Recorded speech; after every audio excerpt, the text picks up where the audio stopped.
जय माँ इंद्राक्षी जय अम्बे। इंद्राक्षी धाम में दर्शकों आप सभी का हम हार्दिक स्वागत करते हैं।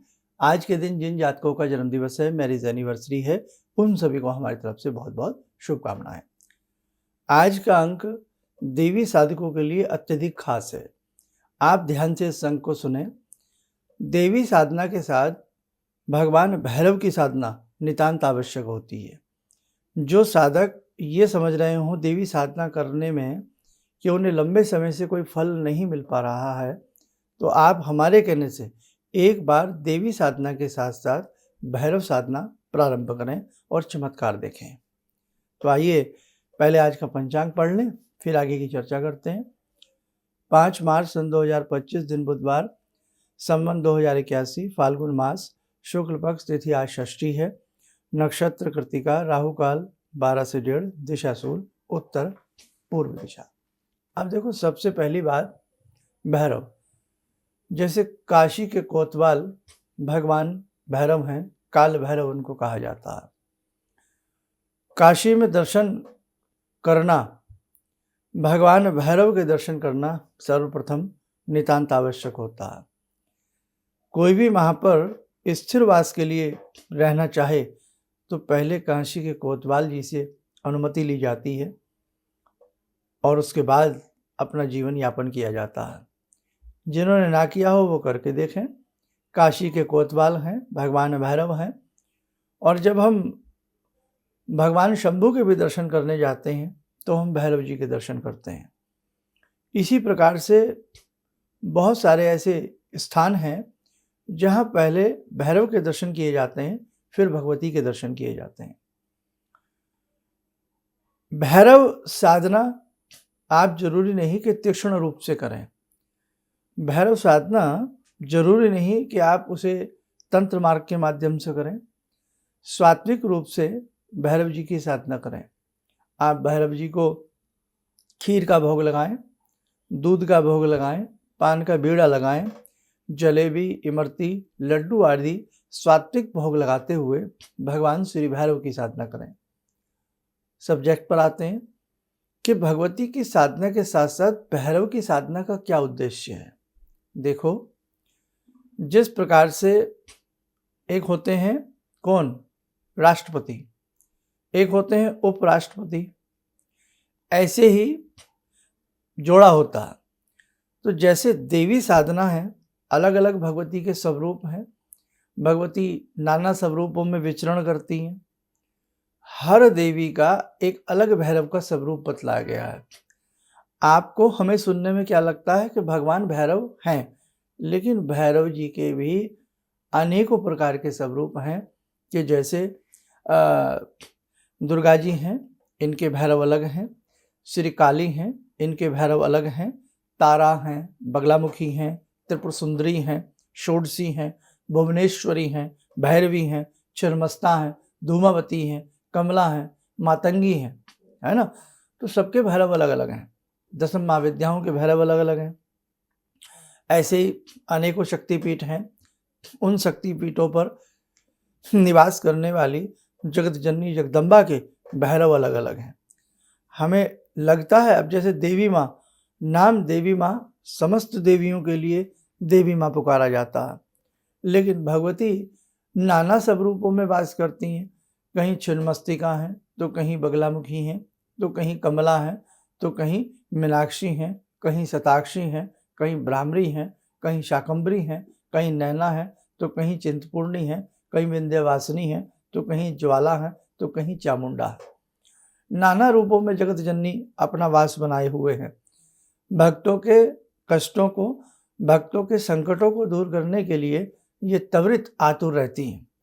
माँ, बेटा माँ को जैसे ही पुकारता है, माँ उसकी हर बात को सुनने को, मानने को और उसके कार्य करने को तत्पर हो जाती हैं, क्योंकि माँ का स्नेह अपनी संतान के प्रति बहुत गहरा होता है। इसलिए बेटे ध्यान रखना, किसी मर्मज्ञ से ये सब चीज़ें सीखें। एक हुआ साधारण साधक के घर में साधारण तरीके से हमने अपनी साधना कर ली, अच्छी बात है, लेकिन साधना के सोपान का अति आनंद जो साधक लेना चाहता हो, जो जो साधक अपनी साधना में अनेकों प्रकार के विलक्षण रूप देखना चाहता हो, अनेकों प्रकार के चमत्कृत दृश्य देखना चाहता हो, उस साधक को जिस भगवती की साधक साधना कर रहा है, जैसे आप चामुंडा जी की साधना कर रहे हैं, आप बगलामुखी जी की साधना कर रहे हैं, आप भ्रामरी देवी की साधना कर रहे हैं, शाकंभरी देवी की साधना कर रहे हैं, विंध्यवासिनी देवी की साधना कर रहे हैं, तो उनके भैरव अलग अलग हैं। उन भैरवों के मंत्र भी कुछ इस प्रकार से हैं, नाना भांति से मंत्र हैं, किसी में बीजाक्षर अलग प्रकार से जुड़े हैं। ये बहुत गुह्य विज्ञान है। भारत की मंत्र विद्या बहुत गोपनीय रही है और भारत की मंत्र विद्या बहुत ही विलक्षण है। इस मंत्र विद्या में उतरने वाला साधक जब गहराई में उतरता है ना, तब उसे पता लगता है कि हमारी ये विद्या कितनी अनमोल है। हम सोच तो लेते हैं कि भगवान की प्राप्ति नहीं हो पा रही, हमारी साधना हमें संपूर्ण फल नहीं दे पा रही, हमारी साधना कारगर नहीं हो पा रही, लेकिन साधना के मूलभूत तथ्य कई बार हमें मालूम नहीं होते हैं। अब जैसे मिसाल के तौर पर दही जमाना है, ऐसे बहुत लोग होंगे विश्व में, मैं भारत की तो बात नहीं करता, जिन्होंने दही शायद देखा भी ना हो, दही जमाया भी ना हो। ऐसे बहुत कबीले हैं, आदिवासी हैं, बहुत ऐसे भारत के बाहर की मैं बात कर रहा हूँ, या एक सामान्य बात है। तो जिन्हें दही जमाना ना आता हो तो वो दही कैसे जमाएंगे? अब दही जमाना है तो उसका एक प्रोसीजर है। ऐसे ही किसी मूर्ति में रंग भरना है, उसका एक प्रोसीजर है। किसी चीज़ में कोई काम करना है, हर चीज़ के अपने अपने प्रोसीजर हैं।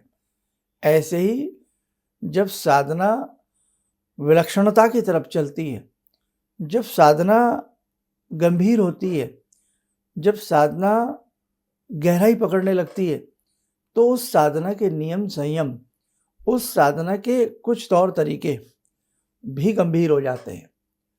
जैसे जैसे एक बच्चा, आज उसे कलम पकड़ना नहीं आता, उसके पिता, उसके माँ, उसके शिक्षक उसे कलम पकड़ा करके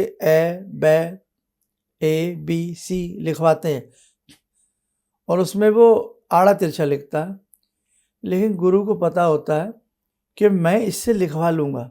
और देखो ना, आप अपना बचपन याद करो, सब करें, हम कैसे लिखते थे, और लिखते लिखते लिखते साहब हम तो बहुत अच्छा लिखने लग गए, साहब हम तो ये भाषा सीख गए, साहब हम तो ऐसा कर गए, और अब कोई बात ही नहीं है।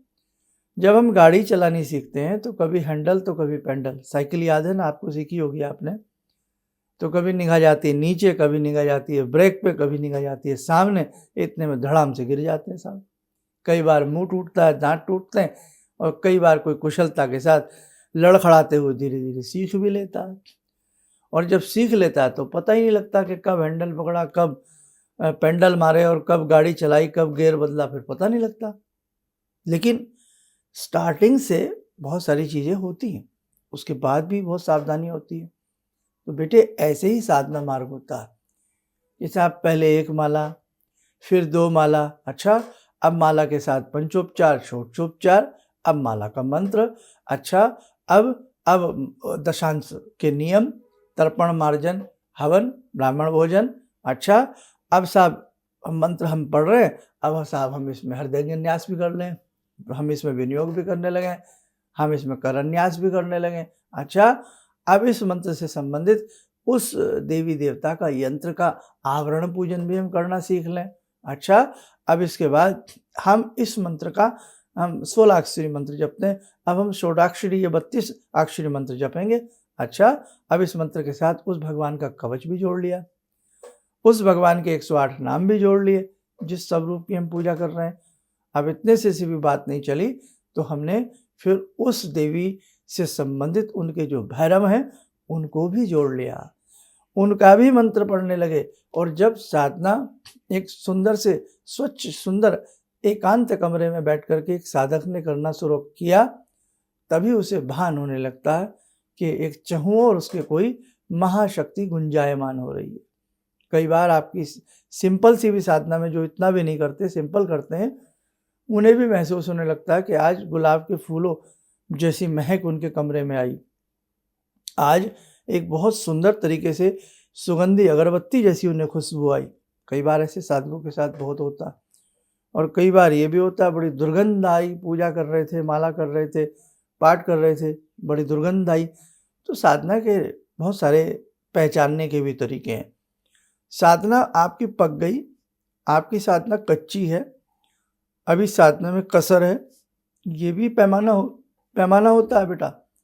ये सारी चीज़ें धीरे धीरे आपको हम समझाने वाले हैं। आप यूं ही हमसे जुड़े रहें, चिपके रहें। अब बात रही आज वाली बात, तो आप जिस देवी देवता की साधना कर रहे हैं उनके भैरव को किसी विद्वान से उनके भैरव का मंत्र भी प्राप्त कर लें, फिर देखें आपकी साधना में कैसे चार चांद लगते हैं, आपकी साधना कैसे प्रत्यक्षण होती हुई आपको आभास करा देगी। इंद्राक्षी धाम से जुड़े साधक, अनेकों साधक इंद्राक्षी धाम से, आप अनेकों साधक हैं जो जुड़े हैं, आपने दीक्षा ली है। इसीलिए जब दीक्षा आपको दी गई, आज शायद ये बात हम आपको बता रहे हैं, हमने भैरव जी का उसमें 108 नाम आपको प्रदत्त किए। आप देख लेना अपने उसमें कि भैरवा अष्टोत्तर नामावली, भैरव जी के 108 हमने आपको नाम दिए। अब उसमें गुह्य साधना में और उतरने के लिए तो बेटा बहुत जल्दी ये आपका इंतजार भी ख़त्म करेंगे। इसलिए आपको देवी साधना के साथ इंद्राक्षी धाम के साधकों को, दीक्षित साधकों को भैरव की नामावली भी दी गई। आपको बताया गया इसे पढ़िएगा, रोज़ नहीं तो संडे टू संडे तो इसे आप जरूर पढ़िएगा। ठीक है, आया समझ में? तो अब हम, आप में से बहुत हृदय ऐसे होंगे जो कह रहे होंगे मैं तो काली जी की साधना करता हूँ, मैं तो भैरव जी की साधना करता हूँ, भुवनेश्वरी को पूजता हूँ, तो शर्मा जी कोई उपकार कर दें, आप ही हमें उनके सबके विभिन्न सब रूपों के भैरवों के मंत्र बता दें। तो बेटा इस अंक में तो संभव नहीं है, किसी अंक में हम आपको बताने का प्रयास जरूर करेंगे। चलिएगा, समय हो चला आज की ध्यान साधना का। भगवान भैरव की बात की है तो आज की ध्यान साधना में भगवान भैरव से जुड़ते हैं। ओम करकलित कपाला कुंडली दंडपाणी स्तरुण तिमिर नीलो व्याल यज्ञोपवीते क्रतु समय सपर्याद विघ्न विच्छेद हेतुर जयति बटुकनाथा सिद्धिदा साधकानां जयति बटुकनाथा सिद्धिदा साधकानां। ओम देव्यराज्य सेव्यमान पावनाग्रिपङ्कजं व्यालयज्ञसूत्रमिन्दुशेखरं कृपाकरं नारदादियोगवृन्दिवन्दितं दिगम्बरं काशिकापुरादिनाथ कालभैरवं भजे भानुकोटिभास्वरं भवाब्दितारकं परं नीलकण्ठमीप्सितार्थदायकं त्रिलोचनं कालकालमम्बुजाक्षमक्षशूलमक्षरं काशिकापुरादिनाथ कालभैरवं भजे शूलटङ्कपाशदण्डपाणिमादिकारणं श्यामकायमादिदेवमक्षरं निरामयं भीमविक्रमं प्रभुविचित्रताण्डवप्रियं काशिकापुरादिनाथ कालभैरवं भजे भुक्तिमुक्तिदायकं प्रशस्तचारुविग्रहं भक्तवत्सलं स्तमस्तलोकलोकविग्रहं भूतसङ्गनायकं विशालकीर्तिदायकं काशीवासलोकपुण्यपापशोधकं विभुं नीतिमार्गकोविदं पुरातनं जगत्पतिं काशिकापुरादिनाथ कालभैरवं भजे काशिकापुरादिनाथ कालभैरवं भजे। कवच बना लें, ध्यान करें, भैरव जी का शुभ आशीष हम सबके ऊपर बरस रहा है।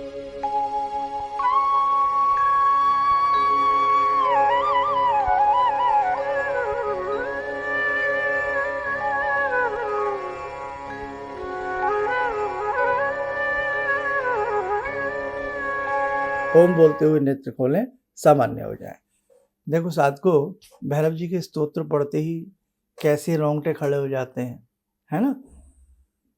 तो भैरव जी की साधना बहुत ही दुर्लभ है और बहुत सुंदर साधना है। जितनी दुर्लभ है उतनी ही आसान भी है। सौम्य रूप का, सात्विक, तामसिक और सौम्य, सौम्य रूप की साधना आप करिएगा। और इसी के साथ साथ भैरव जी के अनेकों स्तोत्र हैं, उन्हें आप पढ़िएगा। रविवार के दिन भैरव का वाहन होता है कुत्ता, उसकी आप सेवा करिएगा। देखा है कुत्ते की वफादारी, कुत्ते की वफादारी, लॉयल्टी किस प्रकार की है ना। तो इसलिए ज्योतिषीय उपायों में भी ये बात आ जाती है कि आप भैरव के ध्यान करके कुत्ते को बिस्किट खिलाएं, कुत्ते को दूध दें। तो कहीं ना कहीं ये सब चीज़ें कनेक्टेड हैं एक दूसरे के साथ, इनका कनेक्शन है एक दूसरे के साथ। तो बस आगामी अंकों में हम आपको बहुत कुछ देंगे, बस आप ऐसे ही हमसे जुड़े रहें। चलिएगा, आप सब लोग स्वस्थ रहें, सुखी रहें। इन्हीं शुभकामनाओं के साथ हम अपनी वाणी को विराम देते हैं। जय जय अम्बे। गुरु जी से मैं तब से जुड़ा हूँ जब से वो एक चैनल आती थी P7, उसी से मैं जुड़ा हुआ। और गुरुदेव से हमारी जब मुलाकात हुई तो मैं आश्चर्यचकित रह गया जब उन्होंने हमसे बताया कि आपके साथ ऐसे ऐसे हुई। तो मैं इतना आश्चर्य हो गया कि इन्हें कैसे मालूम, और इतना बढ़िया इन्होंने बताया जिसके वजह से मैं आज तक उनसे प्रभावित हूँ। और इनका बताने का शैली वगैरह इतनी बढ़िया है जो हम अपने क्लास के टीचर से भी उतना बढ़िया नहीं समझ पाते थे। ये हमें बहुत पसंद आई। और दूसरी बात कि इनके साथ जितने भी मैं जब से जुड़ा रहा, जो भी समस्या आई, मैं बहुत ही अच्छा तरह से मेरे सॉल्व होते चले गए। और आज तक मैं उनके आशीर्वाद से मैं बहुत सुखी हूँ। किसी भी समस्या के समाधान के लिए मिले प्रसिद्ध हस्तरेखा एवं वास्तु विशेषज्ञ प्रोफेसर धर्मेंद्र शर्मा जी से। नोट: शिविर में भाग लेने हेतु एवं व्यक्तिगत रूप से मिलने के लिए कॉल करने का समय सुबह 10 बजे से शाम 6 बजे तक। हमारे विभिन्न ज्ञानवर्धक कार्यक्रम देखने के लिए आप हमें अभी सब्सक्राइब करें, बेल आइकन को प्रेस करें ताकि आप देख सकें हमारा कार्यक्रम सबसे पहले।